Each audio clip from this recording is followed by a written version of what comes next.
I've tried a lot of tools in making handles, and I've really kind of narrowed it down to finishing up with the rasps and the spoke shave. So what tools do we have here so far? Nothing real fancy. We cut out the rough sections with a skill saw, and we've got a spoke shave. You can find these on eBay. These should be in your toolbox. One of these little guys if you like to do woodworking. Not very expensive. You can restore it. This is my granddad's here. Stanley 151. And then after that's pulled in, it's pretty close, then I'll go with this heavy-duty rasp. This is just a really aggressive rasp. Golf ball handle. Works real good. So I'll hit the rasp in there.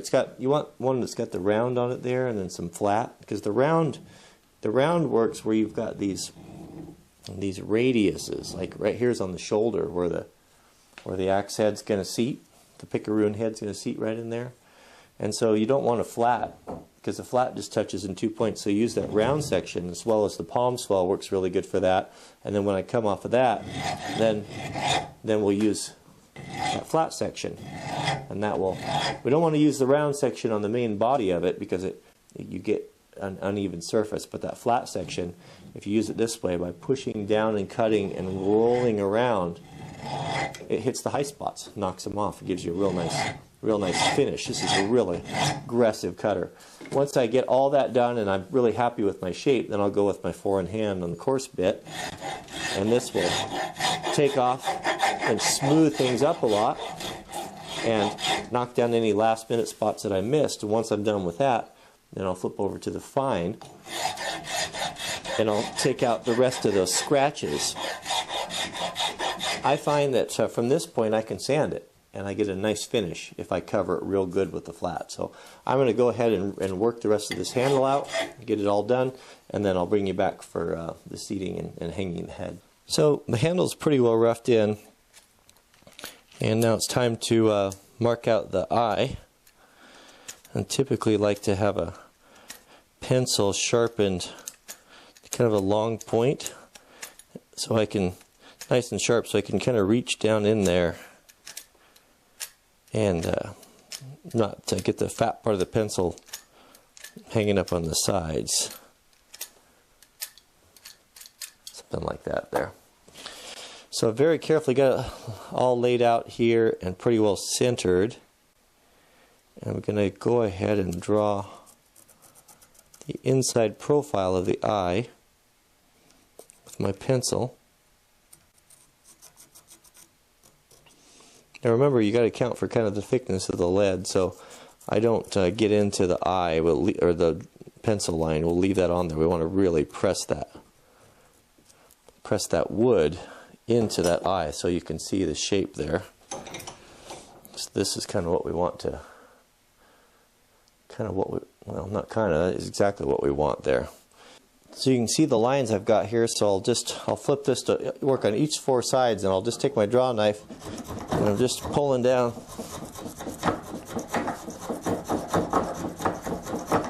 Just pulling down to the line. So I've got this pulled down with a draw knife pretty much to the line there. I think so. The rest of this should be able to finish it up with a rasp. It's not going to take very much. There's just not that much meat on there. I'm going to pull that down there quite a ways. I'll have a fair amount of wood sticking at the top, because we'll definitely want to pin this because it's a pulling tool. So we'll finish the rest of this off with a rasp, I think. Alright, I think we're getting pretty close here. I haven't done the finished sanding yet, but I've got took a saw and cut the wedge in there. I've got a nice little shoulder for that to rest on. And we'll let's see if we fit the head. This is something that I want to be really tight. And there's not a lot of mass to it.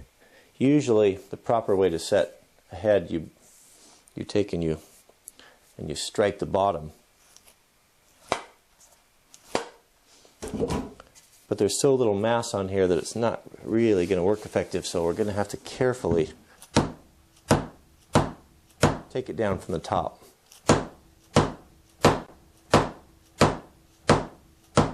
I'm going to use a soft dead blow hammer so I don't put any undue stress on that. So I think we're pretty close, guys. I think we're really close. So we've got a good fit here. Sitting hard down hard on that shoulder.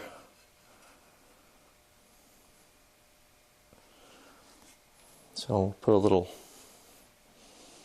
boiled linseed oil in that kerf.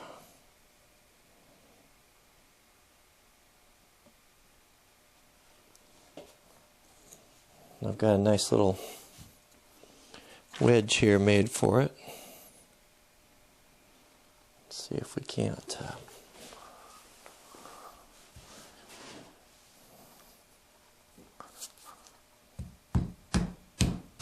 Good morning. Yeah, you think this is all shot in one day, but it's not. Today's the next day. So I saved this project for today. So today we're going to put a roll pin in our Axearoon, and we'll do our maker's mark. And today's a firewood day for me. I'm going to be cutting firewood all day today, and I'm looking forward to using this. I'm really looking forward to it. So what a roll pin is, well, this is a roll pin right here. You can see it's a spring steel pin. It's got that split in it. The purpose of that is to keep the head from coming off. Normal axes, you know, when you're swinging and impacting, you know, that force is straight down. It's not really a big issue coming off the end, apart from just the centrifugal force that comes from the swinging of it. But a pickeroon or an Axearoon is being pulled. So constantly as you're pulling and you're collecting and gathering wood, you're pulling that head off there. And so the old ones and the new ones all have roll pins in them, and that keeps it from spreading. A roll pin, you drill a hole that's just a little bit smaller than the roll pin itself, and as you punch it in, that compresses that roll pin. How many times can I say roll pin?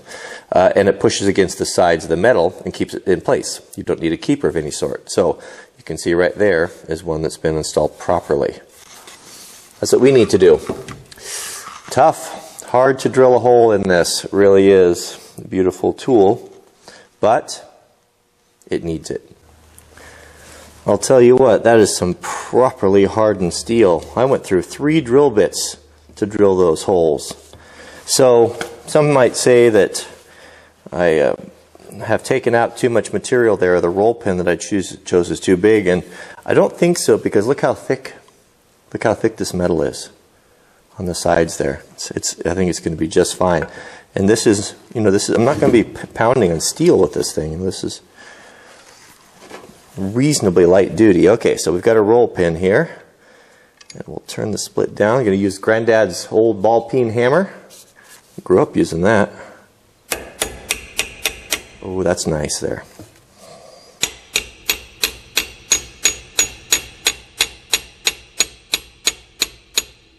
Oh, look at that.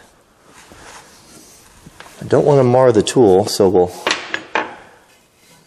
yep, got a ways to go. So that roll pin's just right, so that'll sit just inside there so we won't see it. So I'll just take this here and recess that just a tad, like that. Oh, that's nice, look at that.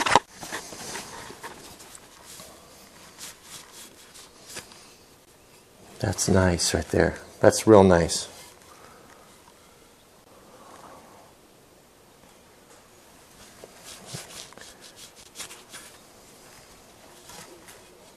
I could file that down, but what happens with the file typically is it leaves scratches on the metal, and I don't want to do that with this here. So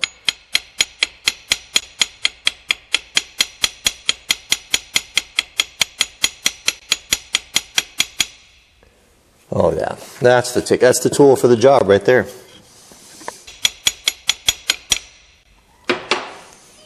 Nice. Okay, there's only one thing that remains to do.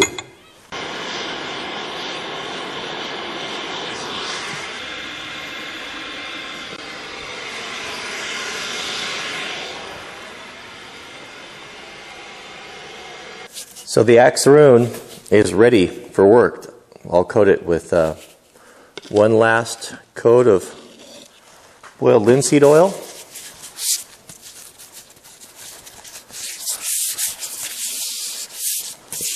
The reason why I wear gloves now with boiled linseed oil is I didn't always, and I recently found out that boiled linseed oil is not necessarily boiled anymore, but they use chemicals in it to cause it to dry quicker. Must be cheaper to sped up the process, but I don't know where to really get true boiled linseed oil, or if it's even available. I'm sure it is somewhere, but I don't know where. But so I wear gloves with this stuff until it dries. All right. So this is what I came up with. It is a straight handle, as you see, with a really nice palm swell, round palm swell, tapered both ways. And I'm really happy with it. Feels good in the hand. It kind of reminds me more, I handle it here lately, of kind of like an ice axe. It does feel like an ice axe, and it has kind of that heft and that weight. But it's beautiful. It turned out great. Troy did a nice job on this. I really appreciate it, Troy. Thank you for making this for me. And I think it's a beautiful design. It's got Troy's maker's mark on it right there. From Norwa Knives, Australia. It's got my maker's mark on it for the handle. And it's a beautiful thing for two craftsmen to put their skills together and to make something like this. One of a kind. It's special to me. Can't wait to use it. Well, I got goosebumps just talking about it. Just talking about it.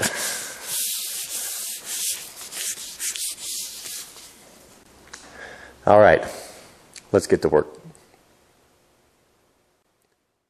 Beautiful, beautiful Picaroon. Axearoon. Different than a Picaroon.